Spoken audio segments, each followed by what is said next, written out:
It was supposed to be a routine patrol, just a ranger, a dusty path, and a checklist of waterhole sightings. But as Ranger Caleb crossed the dry ravine at the edge of the reserve, something stopped him cold. A sound, low, guttural, almost like a moan, rippled through the acacia trees. He followed it, and there, lying on her side in a clearing, was one of the reserve's oldest elephants, Nalaya. She was rarely seen these days, known more by legend than by presence. A matriarch who had outlived wars, droughts, and poachers. But now she looked broken. Her massive body trembled. Her breath came in labored bursts. Her eyes were wide with something Caleb couldn't quite name. Fear, pain, or both? He radioed for backup, thinking maybe she was dying.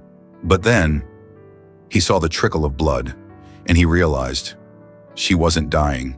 She was giving birth, alone, without her herd, in the middle of the day, in full vulnerability. And Caleb? He was the only one there. For hours, the ranger, Jackson, stood silently at a distance, watching. The sun had long since dropped behind the acacia trees, and the desert chill crept into his bones. But he wouldn't leave. Not when Kavera, this rare, heavily pregnant elephant, was showing signs of distress. She paced in slow, deliberate circles. Her massive ears twitched at every sound. Her trunk brushed the ground not in search of food, but almost as if grounding herself, trying to stay calm. Then suddenly her legs trembled and she collapsed to her knees. Jackson's breath caught. The other elephants in her loosely scattered herd watched from a distance, unsure, unsettled. In elephant society, births were sacred but dangerous. And Kavera, she was alone. The radios back at the Jeep crackled uselessly. There was no signal here, no backup, no veterinarian. Just one man and one elephant under the Namibian stars. He moved slowly, not wanting to startle her. She saw him. Her eyes were full of pain and trust. That's when he saw the blood. She was trying to deliver, and something was wrong. Jackson had seen dozens of elephant births before, but never like this. She pushed and pushed, but the baby didn't come. Minutes turned to an hour. The silence was broken only by her grunts and low, heartbreaking rumbles. Then, a miracle. With a final groan, Kavera heaved forward. A tiny, glistening calf slid into the dirt. But it wasn't just any calf. It was albino, white as moonlight, fragile as dawn. Jackson froze. Albino elephants were so rare that most rangers went their whole careers without ever seeing one. And this one, it had just been born right in front of him. Kavera didn't move at first. Exhaustion covered her like a blanket. But then, her ears twitched. Her trunk reached. She touched her baby, once, then again. The calf gave the faintest squeak. Alive. It was alive. Jackson's hand trembled slightly as he reached for the small satellite radio clipped to his belt. No signal. Of course, the storm.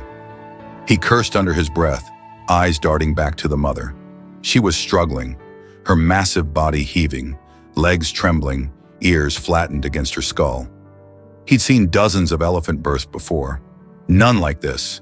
This wasn't just a large calf. Something was wrong. He stepped forward again, slowly, cautiously, whispering gently into the thickening air. "It's okay, girl. I'm right here." His voice cracked, not from fear, but from awe, from a swelling, uncontainable sense that he was witnessing something ancient and rare. The mother didn't charge. She didn't even flinch. She looked at him, really looked, and in her eyes Jackson saw it. Trust. And then, with a sound like the earth splitting open, the calf emerged. It was covered in pale, glistening skin, not the usual gray-brown, but a soft ivory hue that shimmered even in the fading daylight. Jackson's breath caught. An albino. He dropped to his knees, tears welling unbidden. A rare lioness giving birth was one thing, but this, a wild albino elephant being born naturally, right in front of him? It was the kind of moment scientists dream of, that humans don't get to see. But the calf wasn't moving. Seconds stretched into eternity. The mother nudged the newborn with her trunk, once, twice. Still nothing. Jackson didn't think. He ran. Slipping on wet grass, scraping his palms on roots, he sprinted the final yards and dropped beside the calf. The mother loomed behind him, but didn't stop him. She stood frozen, trembling. Jackson placed his hands on the calf's chest. Shallow, faint heartbeat, cold skin.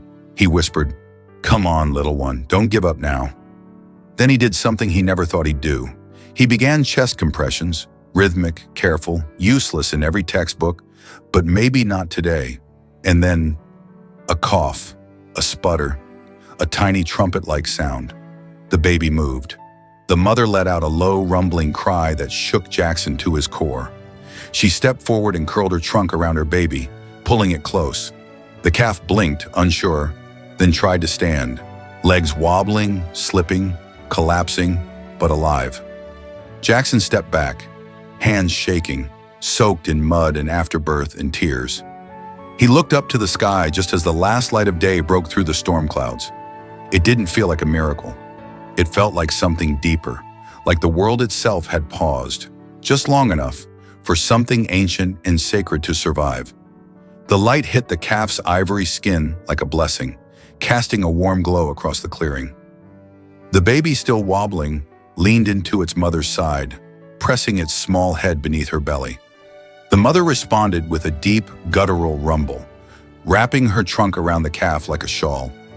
Jackson stood motionless, barely breathing, afraid that even a whisper might shatter the sacredness of the moment. But then, movement in the trees. A low, cautious trumpet sounded from deeper in the bush. Jackson turned, heart pounding, as shadows materialized into shapes. Members of the herd finally returning. One by one, the elephants emerged from the tree line, their eyes wide, ears spread, bodies hesitant. They had fled the thunder and the pain and the unknown. But now something had shifted. Something was calling them back. They moved slowly, reverently, approaching the mother and calf like pilgrims before a holy shrine. A matriarch reached out her trunk, touching the newborn gently, then turned to Jackson. For the briefest second, their eyes locked. There was no fear, no aggression, only acknowledgement. Then it happened. The entire herd formed a circle around the mother and her calf, protective, silent, present. It was as if they understood that this wasn't just a birth, it was a rebirth, not just of the calf, but of trust, of life, of legacy. Jackson backed away, his boots squelching in the wet soil. His job was done, his presence no longer required, but his heart, it wasn't ready to leave. He turned one last time to see the calf take a shaky step forward, and the mother steady it with her trunk. In that instant, Jackson realized something. This calf, this rare, shimmering creature, wasn't just nature's anomaly. It was a promise. And promises like that don't come often, especially not when the world is falling apart. But sometimes, if you're lucky, you get to witness one being born. And Jackson had been lucky. Lucky not because he was there, but because he had stayed. Because when the others turned back at the edge of the storm, when the radios buzzed with static and the night howled with fear, he had chosen to trust his instincts. He had chosen to wait, and that waiting had brought him here, to the heart of something ancient, something wild and wordless, where time itself seemed to bend around the rhythm of breath and heartbeat in newborn life. The other rangers finally arrived, breathless and soaked, their boots caked in mud, their faces a mix of panic and disbelief. But the moment they saw the circle, those massive bodies surrounding something so small, they fell silent. Even the greenhorns, who'd never seen a birth in the wild, instinctively knew they were standing in the presence of something that didn't need to be explained. It only needed to be felt. One ranger, younger than the rest, whispered, "It's glowing." And it was. The calf shimmered with a light that wasn't just reflection. It was resilience made visible, born not just into the world, but through hardship, through isolation, through the storm of all storms. Jackson didn't speak. He didn't need to. His eyes were fixed on the mother, who now nudged her baby toward the herd, each step guided, each breath matched. The others stepped aside gently, like a family welcoming back the ones they hadn't known they were missing. The matriarch, the oldest in the group, stepped forward. Her ears flapped once. Her trunk lifted high. Then slowly she let out a deep rolling trumpet. Not of fear, not of alarm, but of something more profound. Of acceptance, of celebration, of beginning. And the whole valley seemed to answer. The trees rustled, though there was no wind. A pair of distant giraffes lifted their heads, alert. Even the clouds seemed to part, letting one final beam of light fall directly on the calf's back, as if nature itself was placing a crown. Jackson stepped back even further, overwhelmed. Not because he felt small, but because he felt connected to something larger, something wiser, something that would outlast even the memory of this moment. And as the herd slowly turned and began to move, mother, baby, matriarch, all as one, he knew. He hadn't just witnessed a miracle. He had been part of it. And that realization didn't come with applause or headlines. It came in silence, in the way the newborn calf instinctively stumbled after its mother, in the way the matriarch paused to let her trunk rest gently on Jackson's shoulder, just for a second. A gesture not of gratitude, but of recognition. As if to say, you saw us. And that matters. The radio on Jackson's belt crackled again, voices asking for updates, urging him to return. But he didn't respond. Not yet. He stood there, watching as the herd disappeared into the trees, the baby framed by giant legs and gentle nudges, walking unsteadily but bravely forward into a world it had only just entered. Snowflakes, or were they ash from a distant brush fire, danced in the air. The light dimmed. Still, he stayed. He thought about how close they'd all come to missing it, how easy it would have been to dismiss the strange signals from the collar, to write off the approaching storm, to assume she'd be fine without them. But life, real life, didn't wait for permission. It arrived when it was ready, in its own time, in its own way. And sometimes all it needed was someone willing to show up and stay. Jackson finally turned, his boots squelching in the damp earth. Behind him, the jungle had swallowed the miracle whole again, as if protecting it from the noise of the world. But inside him, it burned like fire, quiet, steady, unforgettable. He didn't take a single photo. He didn't need to, because some stories aren't meant to be captured, they're meant to be carried.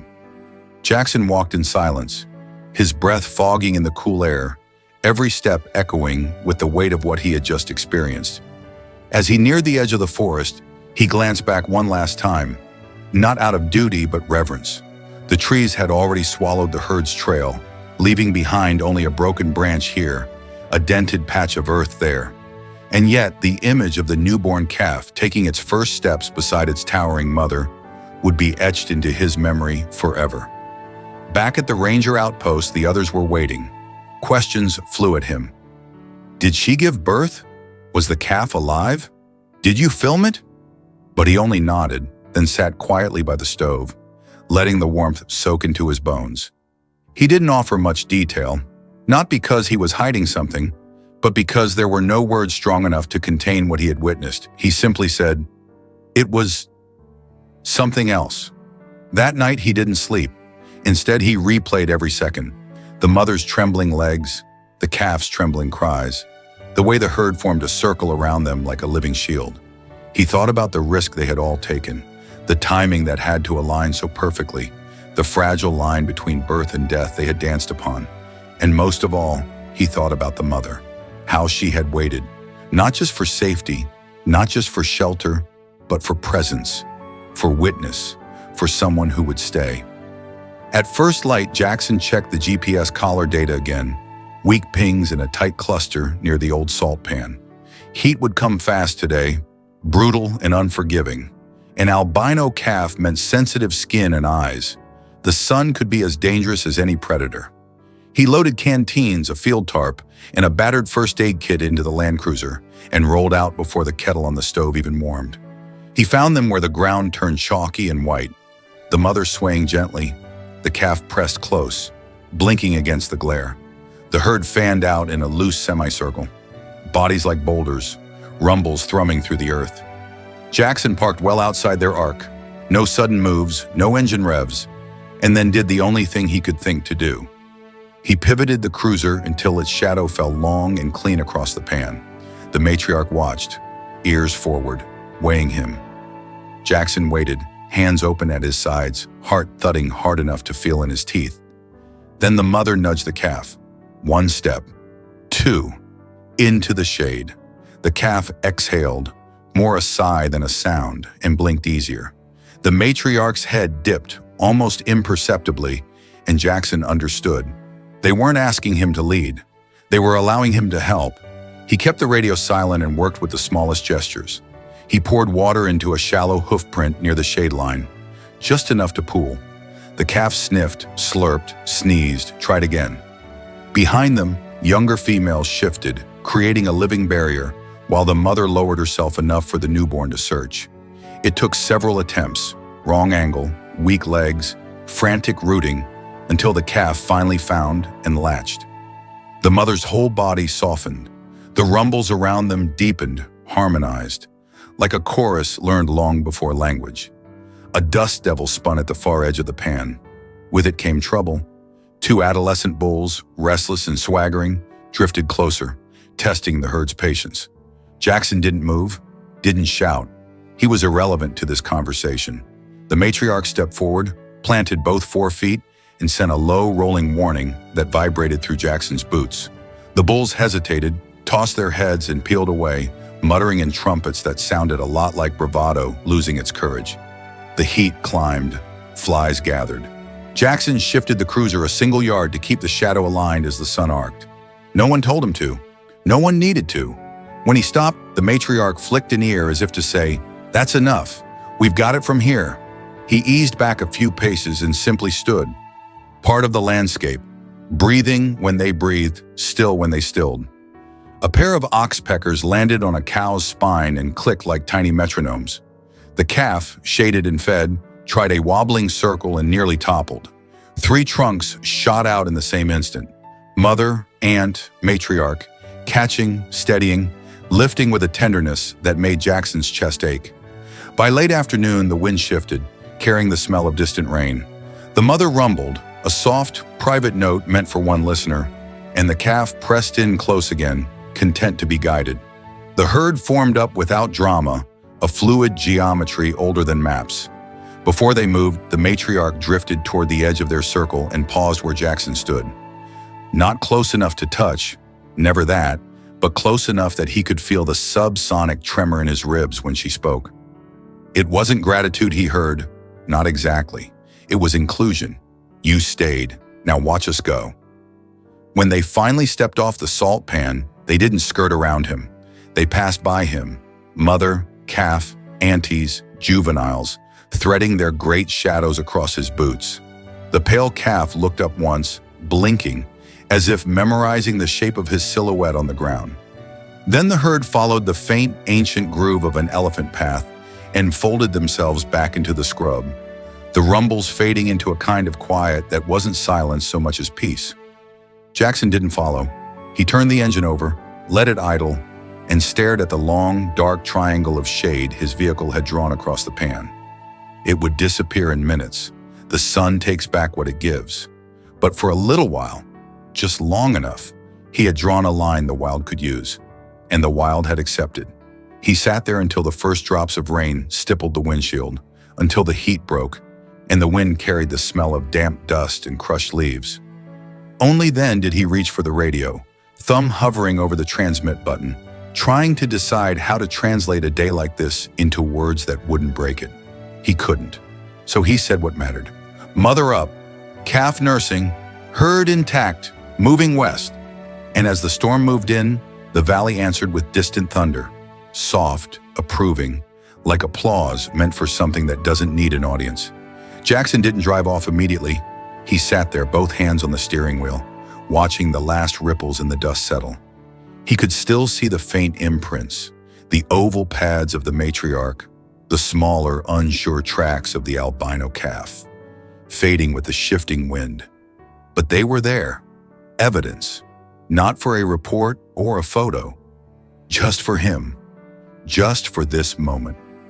He turned off the engine, stepped outside, and let the first raindrops dot his shirt. There was no rush now. The world had exhaled. The silence around him wasn't empty. It was filled with the memory of rumbles, of shared breath, of something ancient and kind moving through the present like a thread. In the months that followed, Jackson tracked the herd from a respectful distance. The calf, whom the rangers came to call Halo for her glowing pale skin, thrived. She grew stronger, bolder, but she never wandered far from her mother's side or from the matriarch's protective shadow. She knew somehow that her survival had been a collective promise, and she walked like a creature who had been chosen not just to live, but to remind the herd what it meant to care. Rangers shared stories about her, how she'd sometimes wander to the very edge of the forest line near the old pan, as if looking for the man who once shaded her from the sun. Jackson never approached. He didn't need to. He had already been a part of her beginning, and beginnings like that don't need to be revisited. They just need to be remembered. Sometimes he would drive out there alone, park in the same spot, and sit under the same stretch of sky. No GPS, no camera, just memory, just the stillness. And in the distance, if the wind was just right and the rains had passed, he could swear he heard a soft rumble roll across the land. Not a warning, not a call, but a greeting, a confirmation that he had once stood where something rare began. But the story didn't stay in the bush. Months later, Jackson returned to base to find an unexpected message waiting for him, an inquiry from a small wildlife conservation institute overseas. Somehow, word of Halo had reached beyond Namibia. A pilot who had stopped by the station had snapped a distant shot of the albino calf trailing beside the herd. It had made its way through wildlife photography forums, sparking disbelief and awe. People thought it was fake. Others claimed it had to be edited. But Jackson knew. He had stood right there when she took her first breath. And suddenly, the birth of that one calf had become a symbol, a reminder that against all odds, life still dares to begin. Soon, scientists and conservationists were reaching out. Not to capture her, not to disturb the herd, but to understand. Geneticists wanted to study how such rare traits could emerge and persist in wild populations.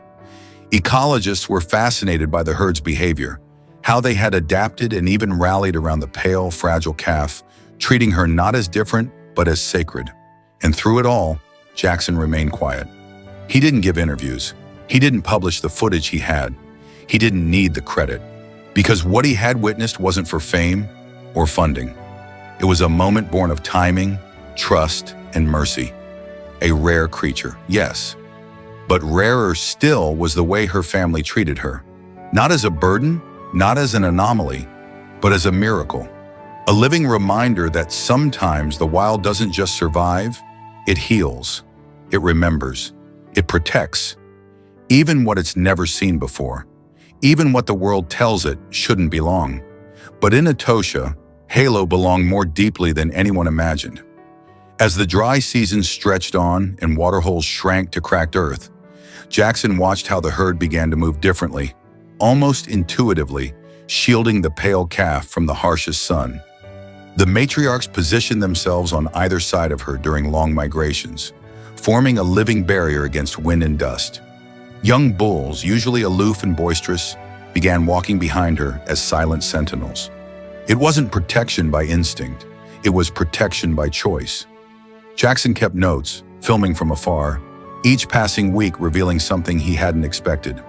Halo wasn't just accepted, she was revered.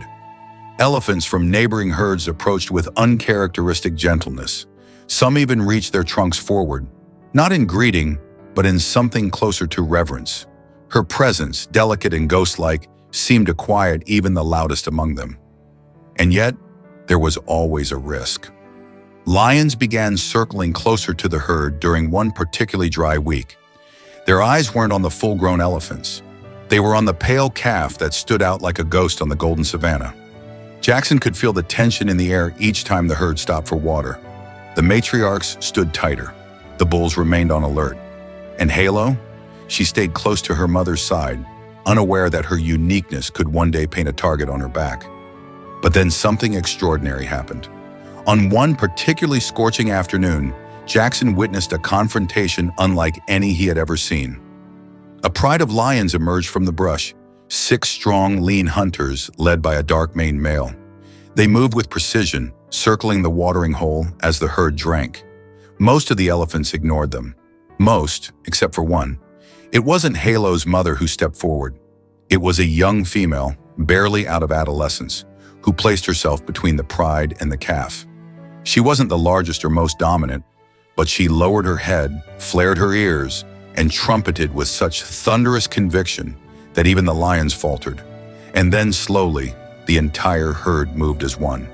They didn't run. They didn't stampede. They simply turned, unified, and advanced.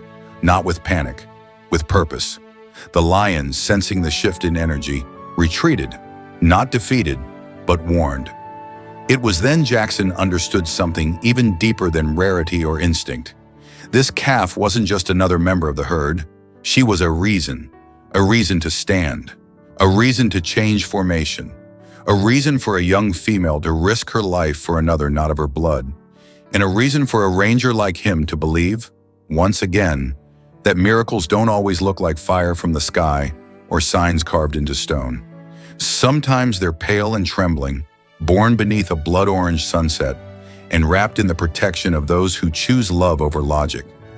And in the days that followed, Jackson saw what that choice truly meant. The elephants didn't just protect Halo, they taught her. When she struggled to keep pace, they slowed. When she tripped on roots or tangled her small feet in dry brush, one of the elder cows would gently nudge her forward, trunk brushing against her flank with maternal precision. She learned not only how to walk, but how to walk with grace, because they showed her. She learned where to drink when the water ran low, where to shade herself when the sun became cruel, and when to stay perfectly still when the wind carried danger.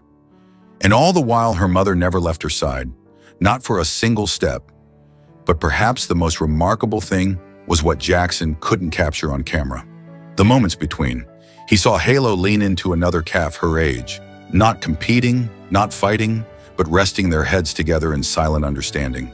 He saw the matriarch circle her trunk around the calf's body while she slept, creating a barrier that said, "No harm will come, not tonight." And he saw something that shook him more than the lions ever did. He saw Halo approach a dying tree near a dried-up stream bed, a place where, weeks before, another calf had collapsed from dehydration, too weak to carry on. She paused there, her small feet kicking at the dust, her ears twitching.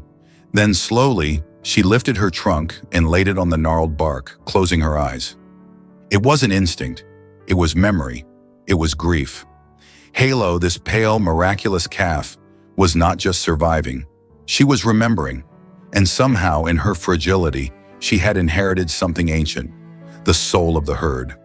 Jackson, sitting on the roof of his Jeep, notebook forgotten in his lap, whispered into the silence, "She's going to change them."